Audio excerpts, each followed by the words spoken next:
The world's largest bank just cannot avoid the headlines when it comes to the Bitcoin space, but it leads me to believe that there is something fishy going on underneath the surface because there's been multiple reports. Not only is Jamie Dimon and JP Morgan attacking the biggest Bitcoin treasury company that there is, but there's also some mischievous play going on with some potential price manipulation. All of this to say, Jamie Dimon and JP Morgan are now flipping the script and launching Bitcoin products at a very peculiar time, right when Bitcoin's price crashes and normally when Bitcoin has a big giant run. We're going to dive into all of this, but first, we've got to dive into this weird timing from JP Morgan and Jamie Dimon, how they essentially said that Bitcoin's price could hit 170,000. But the key kicker with all of this is that if strategy is resilient with all of this. Now, for those of you guys who have been coming to this channel, you guys know I've been covering how there's been a coordinated attack against MicroStrategy or strategy now, and the price has now crashed for strategy, where Bitcoin's price has also crashed and not done as well. So why this timing? And during this coordinated attack, did Jamie Dimon and JP Morgan, an analyst nonetheless, come out and say that this is all reliant on strategy? And JP Morgan is now launching their own special product to compete with strategy. So I think it's very interesting. And just weeks before when they released this, they had very bullish things to say on Bitcoin's price action.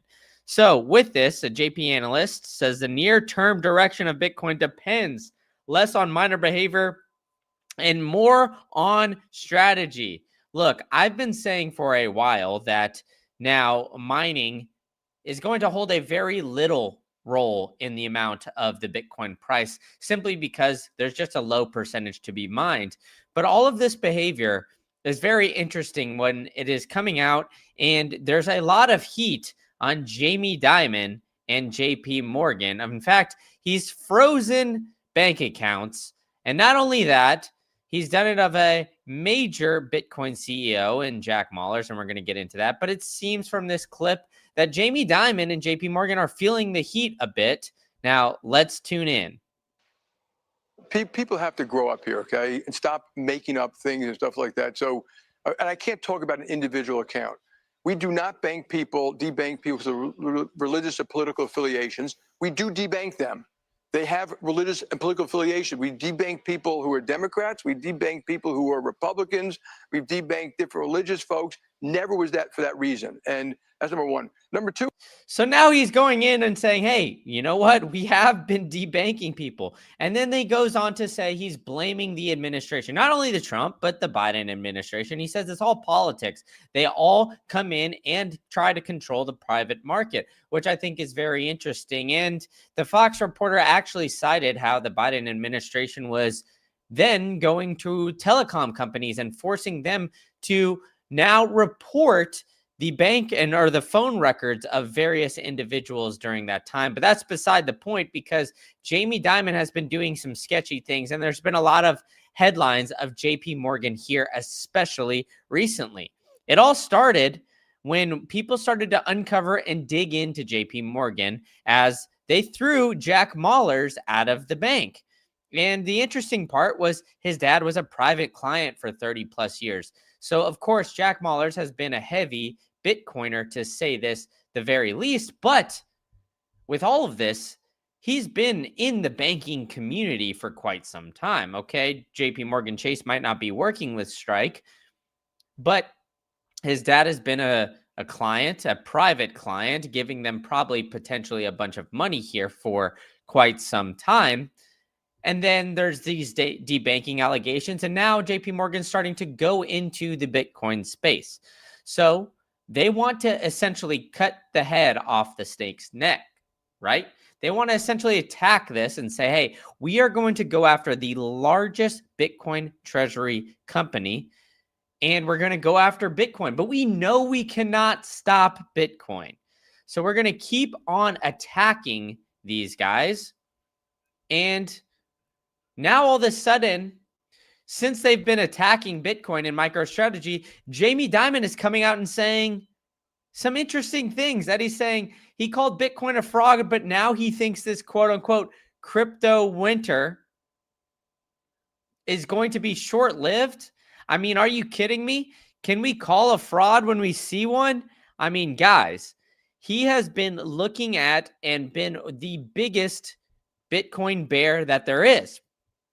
And so JP Morgan and Jamie Dimon calling Bitcoin a fraud, and he's been literally going after Bitcoin for decades, is now saying that this crypto winter is going to be short-lived shortly after this coordinated attack that has been put on. I mean, I think it's very interesting when you look at how Jamie Dimon and JP Morgan have been going after it and the manipulation that could be potentially going on. I mean, let's look at and review the timeline of this MSTR hit. JP Morgan and Morgan Stanley are launching their own IBIT leverage products. So Morgan Stanley, JP Morgan, these guys are essentially going back and forth and pumping each other's bags, which I think is very interesting. So the traditional financial system is now starting to try to financialize Bitcoin. But the reality is that Bitcoin is so resilient, it's going to Bitcoinize the financial system. We just aren't there yet. This is where the quote unquote, now they fight us situations occur, where all of these guys, they're looking at Bitcoin, they're seeing it as the best performing asset of the past 15 years. And so over time, they are going to start to attack Bitcoin slowly but surely until they realize they cannot attack Bitcoin anymore. Until they realize, hey, you know what? Hand up, we lose. And so we are going to bend the knee to Bitcoin. I don't think they're there yet. And this is part of what we're going to see.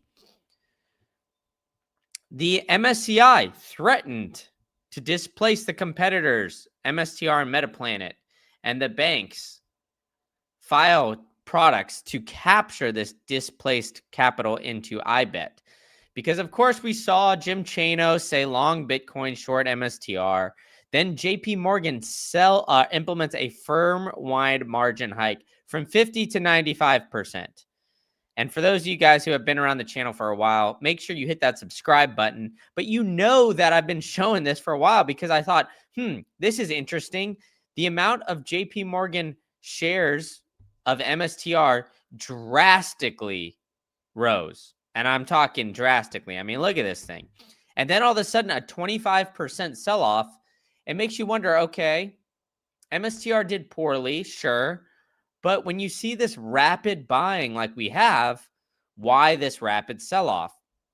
Well, Adrian lined it out here in this tweet showing that, hey, it's if you implement a margin hike from 50 to 95%, okay, that's going to make it harder for me to basically borrow against my MSTR. So then JP Morgan releases a fact sheet, preliminary pricing supplement leverage products linked to IBET ETF. Metaplanet announces a capital raise, and MSCI says, wait, hold on. We are going to consult and look at all these things. And they buried that news right before a tariff announcement. Then Morgan Stanley, the MSCI, links all of this here, and JP Morgan files for its structured note. And then on the exact same day, they wrote all of this stuff. And they essentially sent out hit pieces and had the media pick it all up. And JP Morgan is not, let's call it, privy to manipulating markets. I mean, they've done it before, right? We'll dive into that here in a minute and how this is all linked. But, you know, looking at all of this, right, all of these analysts are now becoming bearish on Bitcoin and saying, oh, crypto winter is here. How long is it going to last? And I mean, JP Morgan, this is their first cycle in the game, realistically, because they've been so bearish on Bitcoin for quite some time. So while they are putting out as much FUD as possible on Bitcoin for years and years and years, all of a sudden, when Bitcoin's price actually starts to dump, now JP Morgan is saying some bullish things about Bitcoin. It is very interesting timing.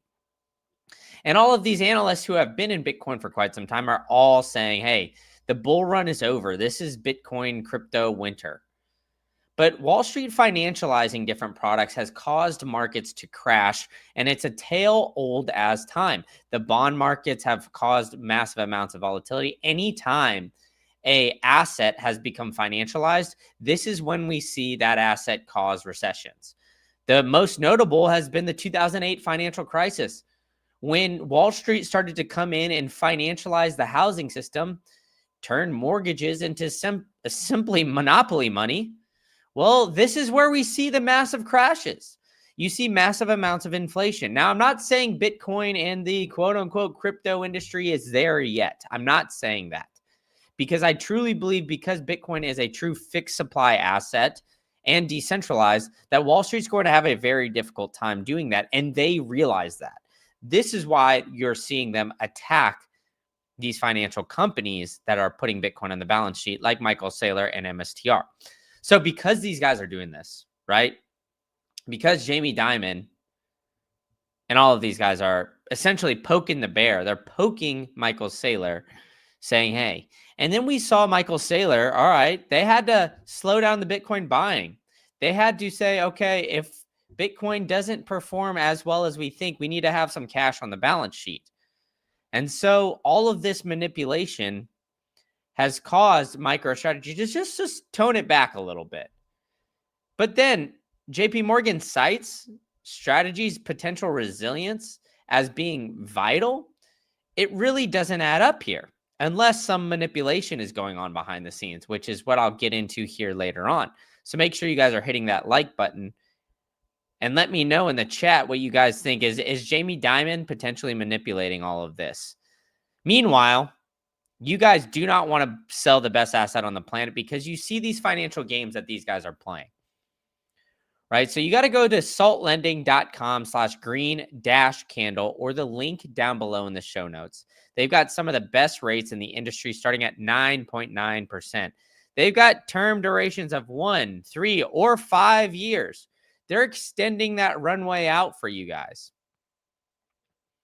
So you guys can go to saltlending.com/green-candle, borrow up to 70% LTV. They honestly, they have no prepayment fees, no credit checks, all of this stuff. You don't have to worry about the salt, about potential liquidations if you get the salt shield, so you can sleep well at night. All of these great aspects, right? So do that. They're giving an exclusive offer to Green Candle listeners. I believe you got to enter in the code GCSALT-01. But either way, if you sign up and you just tell them you found them through me, they'll help you guys get that offer. And do it quickly, because we've got some guys that are true financial titans in here. And they have been manipulating markets, and it's a tale old as time. Right? Everybody compares Bitcoin, at least, when you first get in, to digital gold. Now, why does Wall Street love this analysis, or love this, I guess, metaphor so much? Makes you think. When JP Morgan was fined for manipulating precious metals markets, and it caused a $920 million fine, almost $1 billion worth of fine. And those market makers who worked for JP Morgan actually are serving prison time right now, legitimately in jail for what they did. And JP Morgan, a fine, upstanding institution, keeps to running on. And now these guys are in Bitcoin and we're supposed to trust them? I don't think so. You guys know I'm covering all of this and deeply, deeply diving in to the potential manipulation here. And you guys shouldn't trust banks. Honestly, it's the most American thing out there to not trust banks. I mean, if you look at our forefathers, maybe I'll start bringing some quotes to you guys on some of the American quotes of like Andrew Jackson and all of these guys, because it is really interesting when you dive into how these guys were just so anti-banks and central banking. And then now all of a sudden we're supposed to be like, oh, the banks are the good guys. I'm like McLovin here. I don't trust banks or billionaires. And like All Nighter Hiders is saying too, the fundamentals at the end of the day, when you look at all of this, right? It's simple supply and demand. We're going to get into that here in a minute because what I'm seeing on chain is really interesting as well. But, I agree, Toby, with this. What I honestly think is that everybody should be buying physical Bitcoin and holding it in cold storage, doing everything they can to, and I've got a couple sponsors down in the show notes. You guys know them. But, you guys should buy Bitcoin and not go to these ETFs. And, these ETF holders, they are very interesting.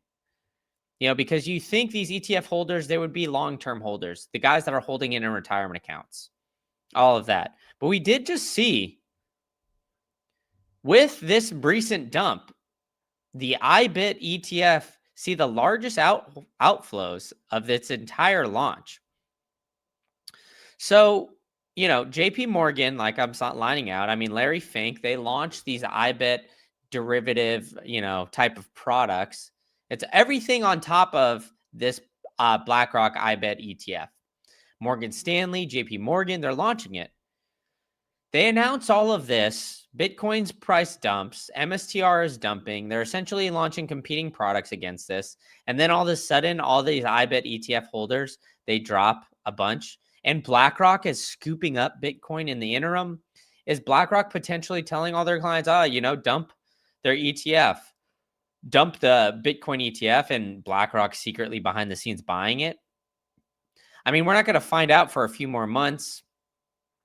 We just found out last quarter that BlackRock was loading up. They increased their IBIT ETF exposure. BlackRock itself increased it by 15%.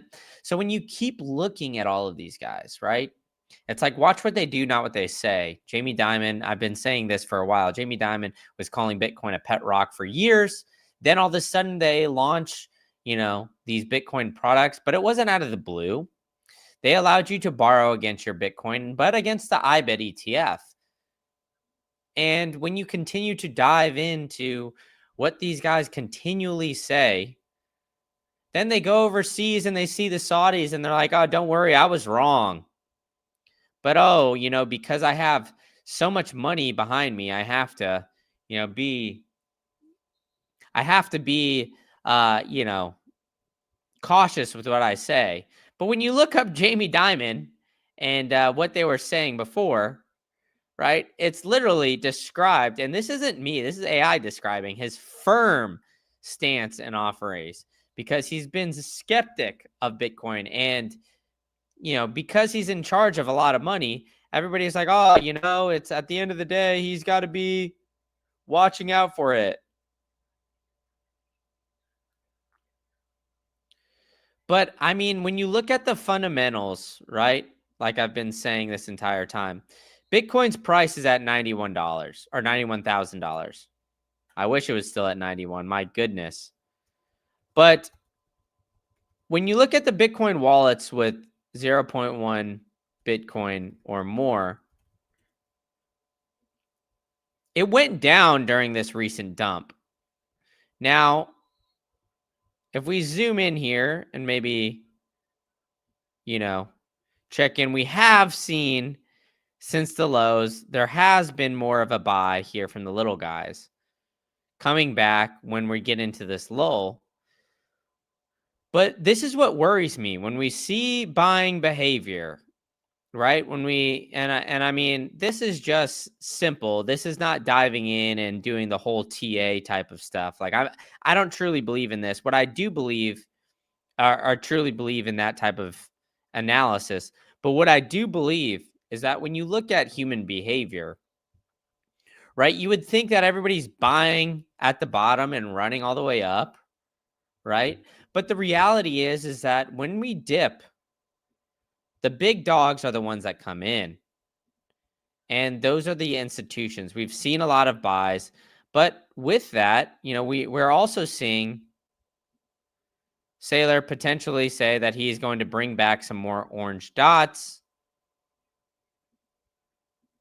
So, strategy is going to be buying again.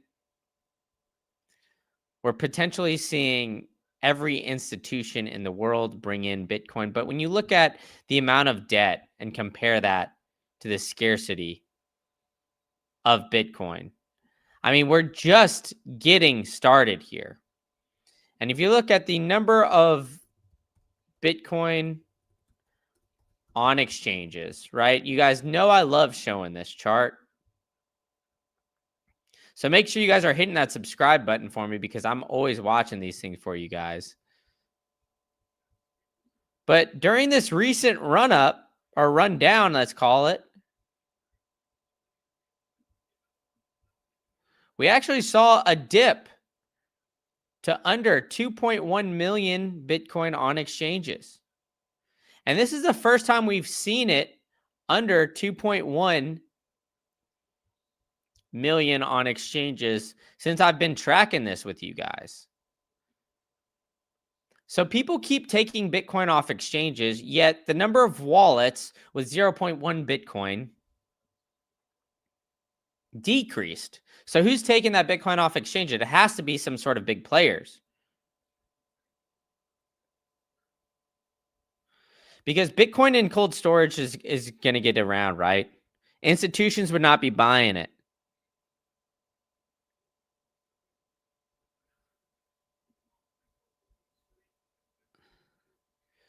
So, I mean, I think at the end of the day, this is interesting. If you think places steal your Bitcoin self-custody won't help. I don't believe that. I mean, there's a way to get your Bitcoin in self-custody without potentially getting it stolen. I mean, there's great tutorials on there. But I mean, a way that you could get KYC free Bitcoin is Simple Mining. They're a great sponsor of the show. You guys could go to simpleminer.io/greencandle. They'll give you guys a 7-day free trial. I have a miner with them. I have a couple up and running right now that are working for me in the background, helping me get KYC free sats.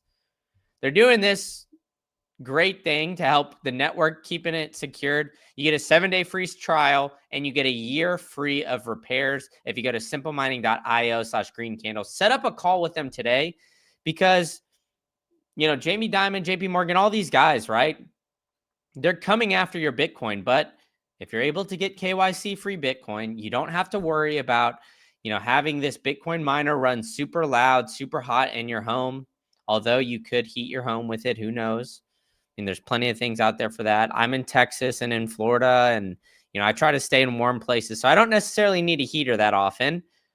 But for those of you guys who do, maybe that's an option for you guys. Either way, a great solution for all of that is Simple Mining. So go to simpleminer.io/greencandle. So continuing down this point, right? Jamie Dimon and his skepticism. And Jack Mallers says he does not use fiat. He uses his credit card and pays off with the Strike app. That's a great question. Maybe he had some sort of JP Morgan Chase account before. But exactly, right? Get away from these crooked institutions. I mean, taking our money away from them essentially will help end and at least forfeit some of their power away. And I think we're starting to see big players do it as well. So, I mean, say what you want about Grant Cardone. Maybe I'll get him on the podcast one of these days. I've had his brother Gary on, of course. But Grant's got a lot of money in pull. And this was going around, folks. He canceled his JP Morgan account. And I mean, we've seen, we've seen big players starting to put Bitcoin off the balance sheet, or big players start to buy Bitcoin on the balance sheet. I mean, this is going viral right now. The Bitcoin Therapist, he's a great account. But he's saying, these billionaires look at this dip and they continue to buy, folks. Don't be like these guys, selling Bitcoin during this.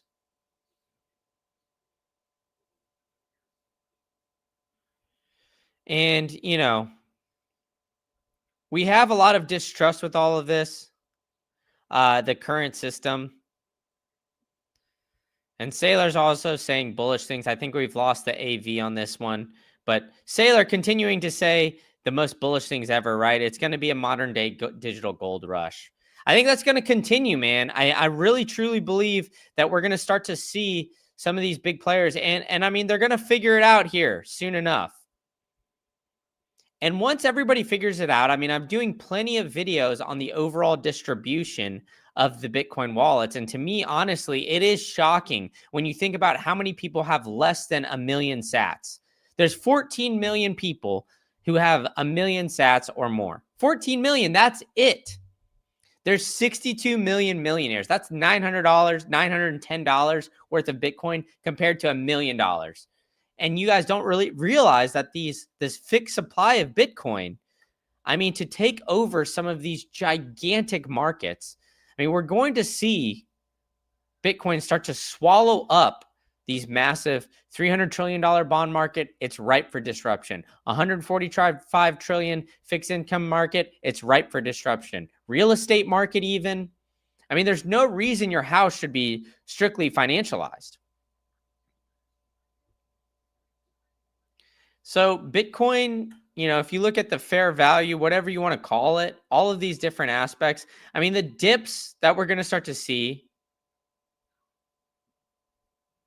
it's, we're starting to see the global M2 money supply really start to rise up. And everybody likes to point to this, right? I mean, I've heard Maddie Mashingstis say that, M2 is retail money supply and M3 is institutional money supply. So maybe we should start looking at M3.